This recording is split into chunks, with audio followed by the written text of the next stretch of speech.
समस्त को नमस्कार। तो आज मुझे बाहर को जाऊँगी तो चलतु आपको देखेबी कुआड़े जाऊँगी आ टिके लेट रे वीडियो अपलोड कली। आमे एबे जाऊछु जगन्नाथ मंदिर जोठी प्राण प्रतिष्ठा होची सेक्टर 121 एठी आसी हम पहुंची जाइछु मंदिर रे आ एटा होची मंदिर रो एंट्रेंस एम्ति भाबरे सजा हेची।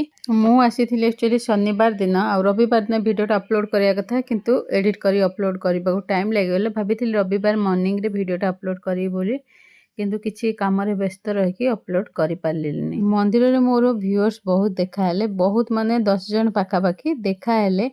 आ एटा होची मंदिरटा मंदिर भितर को तो हमको छाड़िलेनी कहीं ना मंदिर प्राण प्रतिष्ठा हेनी रविवार दिन ही हेला तो तापर एबे जाके आपण माने दर्शन करि पारिबे चाहिए मंदिर रे बहुत बड़ मंदिर बनी छि। आपन घर कोठी ओडिसा रे ओडिसा मो सासुर होची भद्रक बेतेडा।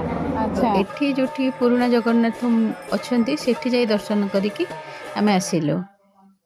आउ आसीबा परे एठी भी जनक संगे केवल फोटो उठेइची आ ओडिया खाइबार स्टॉल बहुत सारा लागिथिला तो सिंगेड़ा चाट बरा आलुचप सबु किछि मिलुथिला।